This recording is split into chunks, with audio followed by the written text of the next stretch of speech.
ॐ श्री पंचवदनायाञ्जनेयाय नमः। ॐ अस्य श्री पंचमुख हनुमन्मन्त्रस्य ब्रह्मा ऋषिः गायत्री छन्दः पंचमुख विराट हनुमान् देवता।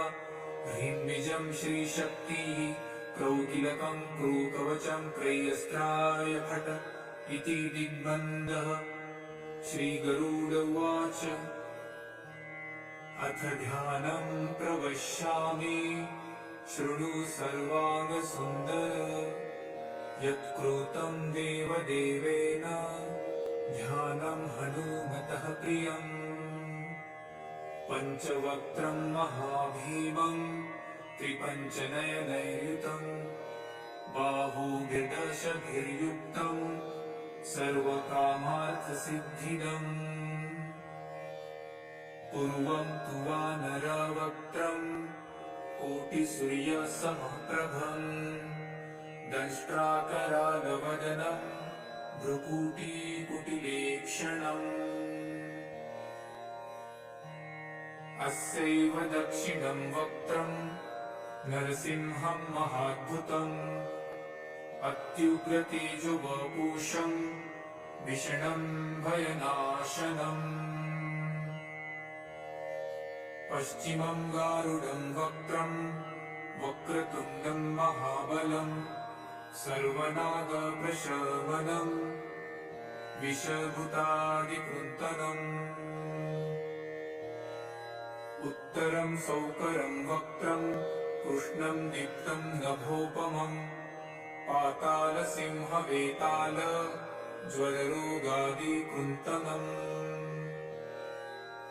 ऊर्ध्वहयानदं घोरं दानवान्तकरं परं येन वक्त्रेण विप्रेन्द तारकाख्यं महासुरम्। जघान शरणं तत्स्यात् सर्वशत्रुहरं परं ध्यात्वा पञ्चमुखं रुद्रं हनुमन्तं दयानिधिम्। खड्गं त्रिशूलखड्वाङ्गं पाशमङ्कुशपर्वतं मुष्टिकौमुदीवृक्षं धारयन्तं कमण्डलुम्। भिन्दिपालं ध्यानमुदां दशभिर्मुनिपुङ्गवम् एतान्यायुधजालानि धारयन्त भजाम्यहम्। प्रेतासनोपविष्टं तं सर्वाभरणभूषितं दिव्यमाल्याम्बरधरं दिव्यगन्धानुलेपनम्। सर्वाश्चर्यमयं देवं हनुमद्विशतोमुखं पञ्चास्यमच्युतमनेकविचित्रवर्णवक्त्रं शशाङ्कशिखरं कपिराजवर्यं पीताम्बरादिमुकुटैरुपशोभिताङ्गं पिङ्गाक्षमाद्यमनिशं मनसा स्मरामि। मर्कटेशमहोत्साहं सर्वशत्रुहरं परं शत्रुसंहरमारक्ष श्रीमन्नापदमुद्धरम्। ॐ हरिमर्कटमर्कटमन्त्रमिदं परिलिख्यति वामतले। यदि नश्यन्ति शत्रुकुलं यदि मुच्यति वामलता। ॐ हरिमर्कटाय स्वाहा। ॐ नमो भगवते पंचवदनाय पूर्वकपिमुखाय सकलशत्रुसंहारकाय स्वाहा।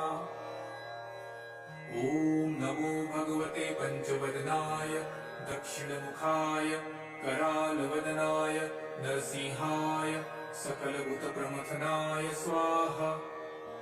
ॐ नमो भगवते पंचवदनाय पश्चिममुखाय गरुडाननाय सकलविषहराय स्वाहा।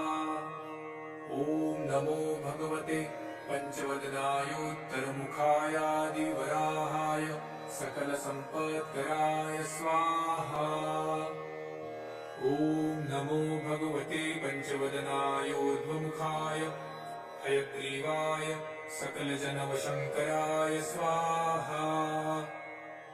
ॐ अस्य श्री पञ्चमुख हनुमन्मन्त्रस्य श्रीरामचन्द्र ऋषिः अनुष्टुप्छन्दः पञ्चमुखवीर हनुमान् देवता हनुमानिति बीजं वायुपुत्र इति शक्तिः अञ्जनीसुत इति तिलकम् श्रीरामदूत हनुमत्प्रसाद सिद्ध्यर्थे जपे विनियोगः इति ऋषादिकं विनश्येत।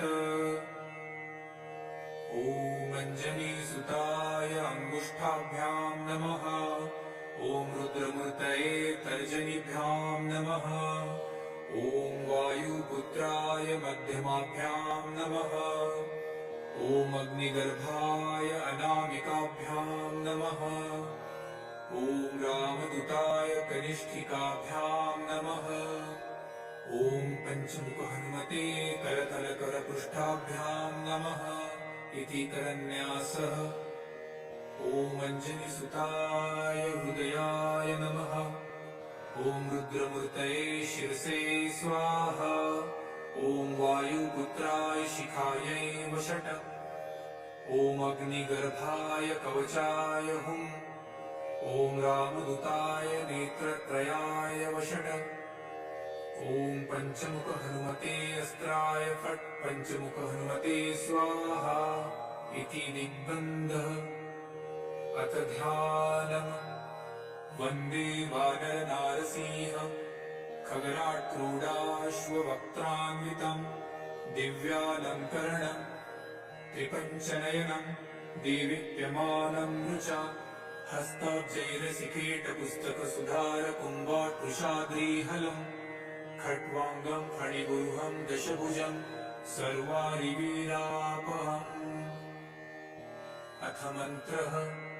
ॐ श्रीरामदूतायाञ्जनेयाय वायुपुत्राय महाबलपराक्रमाय सीतादुःखनिवारणाय लङ्कादहनकारणाय महाबलप्रचण्डाय फाल्गुनसखाय कोलाहलसकलब्रह्माण्डविश्वरूपाय सप्तसमुद्रनिर्लङ्घनाय पिङ्गलनयनायामेकविक्रमाय सूर्यबिम्बफलसेवनाय दुष्टनिवारणाय दृष्टिनिरालङ्कृताय सञ्जीविनी सञ्जीविताङ्गदलक्ष्मणमहाकपिसैन्यप्राणदाय दशकण्ठविध्वंसनाय रामेष्टाय महाफाल्गुनसखाय सीतासहित रामवरप्रदाय षट्प्रयोगागम पञ्चमुखवीर हनुमन्मन्त्रजपे विनियोगः। ॐ हरिमर्कटमर्कटाय बं बं बं बं बं वौषट स्वाहा। ॐ हरिमर्कटमर्कटाय फं फं फं फं फं फट स्वाहा। ॐ हरिमर्कटमर्कटाय खें खें खें खें खें मारणाय स्वाहा। ॐ हरिमर्कटमर्कटाय लुं लुं लुं लुं लुं आकर्षित सकल सम्पत्कराय स्वाहा। ॐ हरिमर्कटमर्कटाय धं धं धं धं धं शत्रुस्तम्भनाय स्वाहा। ॐ टं टं टं टं टं कूर्ममूर्तये पञ्चमुखवीर हनुमते परयन्त्रपरतन्त्रोच्चाटनाय स्वाहा। ॐ कं खं गं घं दं चं चं जं झं त्रं टं ठं डं ढं नं तं थं दं धं दं पं फं बं भं मं यं रं लं वं शं शं सं हं रं शं स्वाहा इति दिग्बन्धः। ॐ पूर्वकपिमुखाय पञ्चमुख हनुमते टं टं टं टं टं सकलशत्रुसंहारणाय स्वाहा। ॐ दक्षिणमुखाय पञ्चमुख हनुमते करालवदनाय नरसिंहाय ॐ ह्रां ह्रीं ह्रूं ह्रैं ह्रौं ह्र सकलभूतप्रेतदमनाय स्वाहा। ॐ पश्चिममुखाय गरुडाननाय पञ्चमुख हनुमते मं मं मं मं मं सकलविषहराय स्वाहा। ॐ उत्तरमुखाय देवराहाय लं लं लं लं लं नृसिंहाय नीलकण्ठमूर्तये पञ्चमुख हनुमते स्वाहा। ॐ ऊर्ध्वमुखाय हयग्रीवाय रुं रुं रुं रुं रुं रुद्रमूर्तये सकलप्रयोजननिर्वाहकाय स्वाहा। ॐ अञ्जनीसुताय सुताय वायुपुत्राय महाबलाय सीताशोकनिवारणाय श्रीरामचन्द्रकृपापादुकाय महावीर्य प्रमथनाय ब्रह्माण्डनाथाय कामदाय पंचमुखवीर हनुमते स्वाहा। भूतप्रेतपिशाच ब्रह्मराक्षस शाकिनी डाकिन्यन्तरिक्षग्रह परयन्त्रपरतन्त्रोच्चाटनाय स्वाहा। सकल प्रयोजन निर्वाहकाय पंचमुखवीर हनुमते श्रीरामचन्द्रवर प्रसादाय जं जं जं जं जं स्वाहा।